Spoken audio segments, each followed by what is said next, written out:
नहीं दिल के बेताबियों की कसम।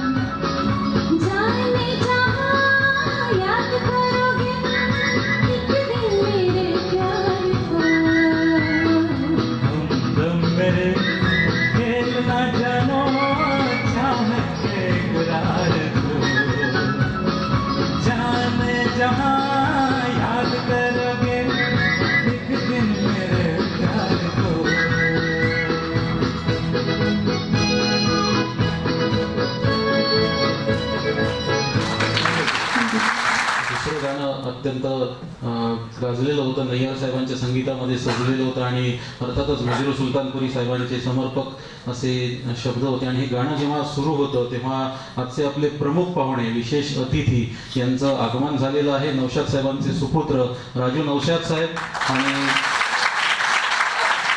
मजरू सुलतानपुरी यांची कन्या सबा सुलतानपुरीजी, या दोघांचंही इथे आगमन झालेलं आहे. आणि ते विशेष अतिथी आज आपल्याला इथे या कार्यक्रमामध्ये लाभलेले आहेत. हे आपलं परमभाग्य आहे, आपलं सौभाग्य आहे. मी पुन्हा एकदा दोन्ही पाहुण्यांचं मनपूर्वक इथे स्वागत करतो. मित्रांनो, लक्ष्मीकांत प्यारेलाल या चित्रपटसृष्टीमध्ये आले होते ते एक वादक म्हणून, पण कुठेतरी त्यांच्या मनामध्ये एक स्वप्न कायम होतं की एक ना एक दिवस त्यांना संगीतकार बनायचं होतं. 1963 मध्ये त्यांचं हे स्वप्न पूर्ण होताना दिसलं. 1963 मधला पारसमणी हा चित्रपट जेव्हा रुपेरी पडद्यावर आला तेव्हा लक्ष्मीकांत प्यारेलाल यांनी संगीतकार म्हणून रुपेरी पडद्यावर पदार्पण केलं. पण यशाची पहिली चव जेव्हा त्यांनी चाखली ती 1964च्या राजश्री प्रोडक्शनच्या दोस्ती या चित्रपटापासून. मित्रांनो, मला असं म्हणावंसं वाटतं की एकच परिस्थिती सदा सर्व काळ राहत नाही, परिस्थितीनुसार ती बदलत असते. आणि मजरू साहेबांनी म्हटल्याप्रमाणे दुःख हो या सुख जब सदा संग रहे ना कोई फिर दुःख को अपनाइए कि जाए तो दुःख ना होई. दुःखामध्येही सुख शोधायला मजरू साहेबांनी आपल्याला शिकवलं. हा मंत्र त्यांनी आपल्याला दिलेला आहे आणि याच मंत्राचं पुनरुच्चारण करण्यासाठी मी पुन्हा एकदा गफार भाईंना विनंती करतो की त्यांनी मंचावर यावं. मेरे ज़्यादा करीब इसलिए है कि इसके जो शब्द है ना, मानो कि ज़िंदगी का पूरा एक अपने को सबक दे जाते हैं कि ज़िंदगी को पॉजिटिव तरीके से कैसे लिया है. इसमें एक लाइन आती है कि दुख तो अपना साथी है. एक बार दुख को अपना साथी कर लिया ना, ज़िंदगी में कोई भी गम आपको परेशान नहीं कर पाएगा. ये इस लिखावट की कमाल है, ये मजरू साहब की कमाल है. तो मजरू साहब के लिए मैं ज़ोरदार तालियां चाहूँगा. शुक्रिया.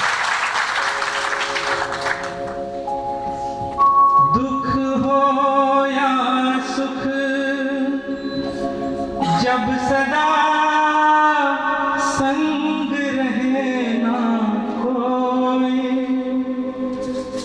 फिर दुख को अपनाइए कि जाए तो दुख ना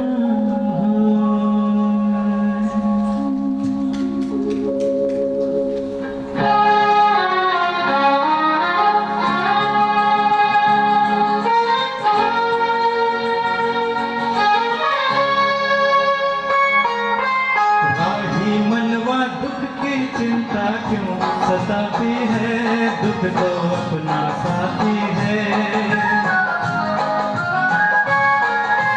राही मनवा दुख की चिंता क्यों सताती है, दुख तो अपना साथी है.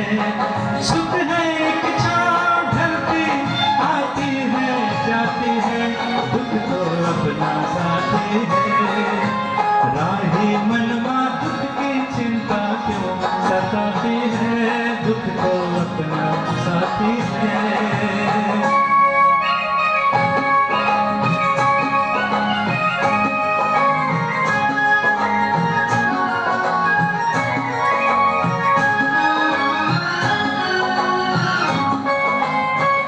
दूर है मंजिल दूर सही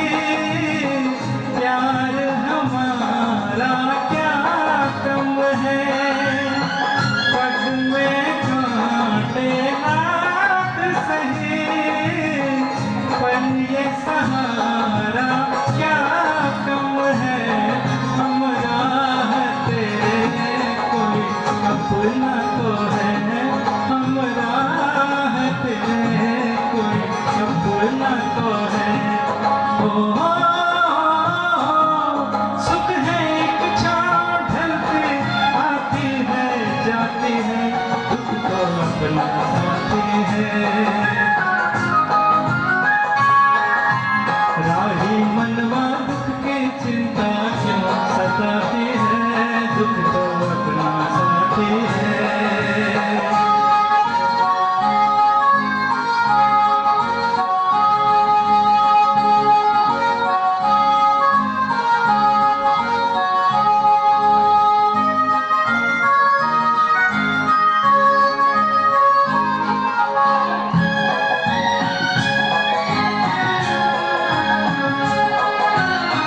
दुख हो कोई तब जलते हैं, बच के दीप निगाहों में।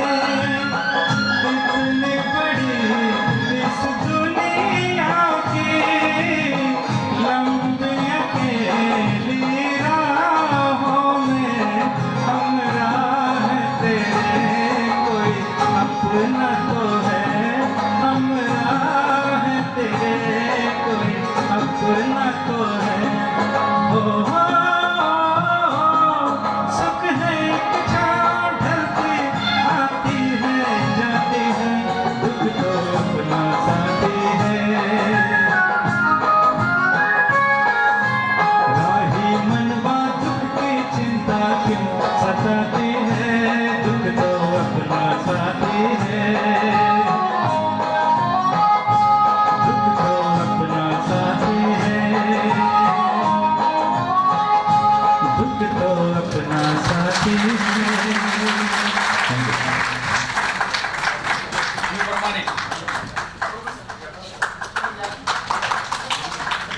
खूप खूप धन्यवाद आवटे सर, तुम्ही नेहमीच कलाकारांचं प्रोत्साहन वाढवत असता. आणि दोस्ती या चित्रपटाचं संगीतच असं काही होतं. मजरू साहेबांचे शब्द, रफी साहेबांचा आवाज आणि लक्ष्मीकांत प्यारेलाल यांचं संगीत, या संगीताचा एकत्रित परिणाम असा होता की त्या चित्रपटाची जी स्टार कास्ट होती ती फारशी मोठी नव्हती, पण नुसत्या संगीताच्या भरोशावर तो चित्रपट आजही आपल्या लक्षात आहे. आणि रसिकांनी त्या चित्रपटातल्या संगीताची जी दोस्ती केली ती मात्र कायमचीच. मला असं वाटतं मित्रांनो की पुणे हे विद्येचं माहेरघर असं आपण समजतो, त्याचप्रमाणे मुंबई हे हिंदी चित्रपटसृष्टीचं माहेरघर आहे असं मला म्हणावंसं वाटतं.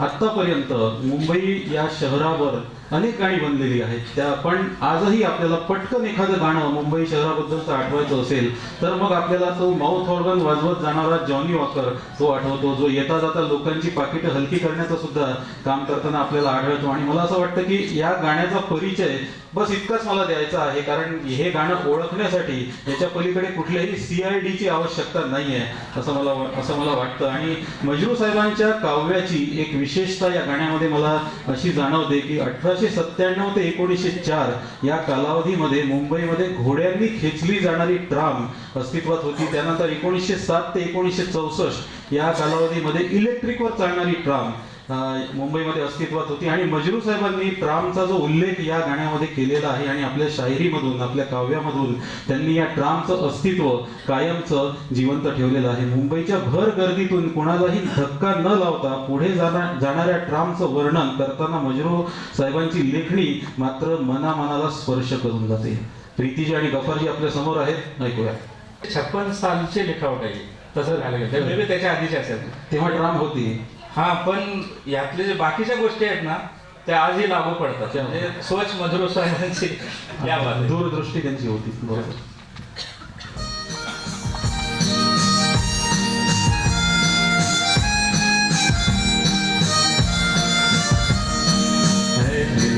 मुश्किल जीना यहाँ, जरा हटके जरा बचके, यह बॉम्बे मेरी जान।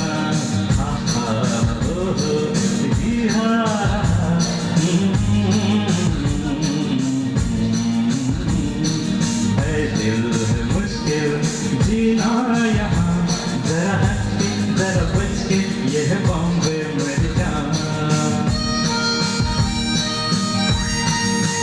थोडं काय झालं?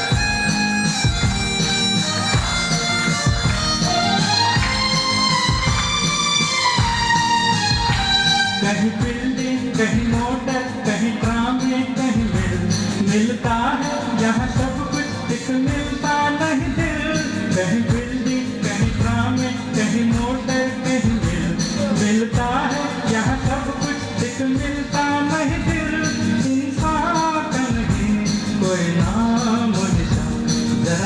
के जरा बच के ये बॉम्बे मेरी जान, है दिल है मुश्किल जीना यहाँ, जरा हट के जरा बच के ये बॉम्बे मेरी जान।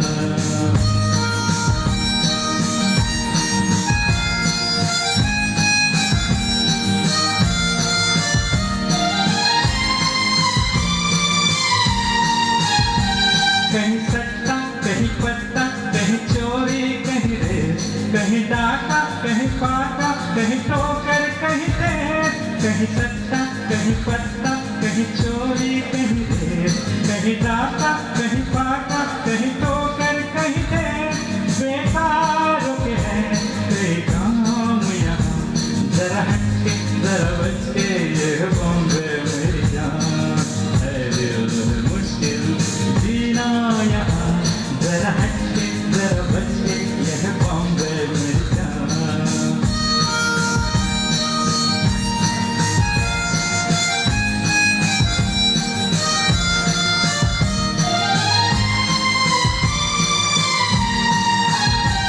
बेघर को आवारा यहाँ कहते हंस हंस, खुद काटे गले सबके कहे इसको बिजनेस, बेघर को आवारा यहाँ कहते हंस हंस, खुद काटे गले सबके कहे इसको बिजनेस, एक चीज कहे कोई नाम यहाँ, जरा हट के जरा बच के ये बॉम्बे मेरी जान, है दिल है मुश्किल जीना यहाँ, जरा हट के जरा बच के ये पुणे मेरी जान।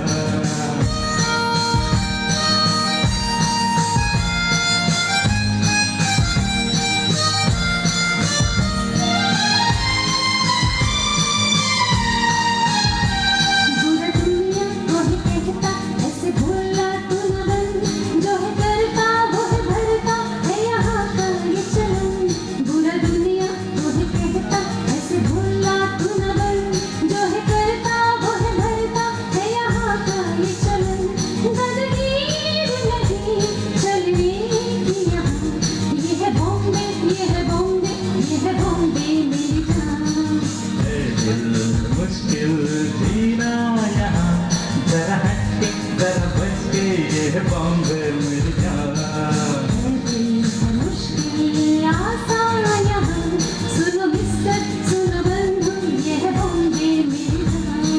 है दिल मुश्किल जीना यहाँ, जरा हट के जरा बच के ये बॉम्बे मेरी जान। क्या बात है, क्या बात है. बहुत खूप गफारभाई और प्रीतीजी. हिंदी चित्रपट सृष्टीच्या संगीतामधलं अजून एक मोठं नाव श्री इनॉक डॅनियल सर यांचं सुद्धा इथे आगमन झालेलं आहे. एकदा जोरदार टाळ्या इनॉक डॅनियल सरांसाठी.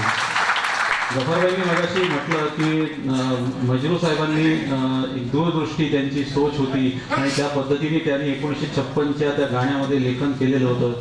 मजरू साहेबांनी लिहिल्यामध्ये त्यामध्ये ट्रामचं अस्तित्व मात्र आता मुंबईमधनं नाहीसं झालेलं आहे, पण त्यांनी जे वर्णन केलं होतं मुंबईचं त्या काळी ते आत्ता सुद्धा लागू पडतं. कारण मेहनत करणाऱ्याला मुंबईनी भरभरून दिलेलं आहे. ते सत्य तेव्हाही अस्तित्वात होतं आणि ते सत्य आताही अस्तित्वामध्ये आहे. थोडंसं रवी आणि मजरू सुलतानपुरी या कॉम्बिनेशनकडे आता आपण वळणार आहोत. त्या दोघांनी मिळून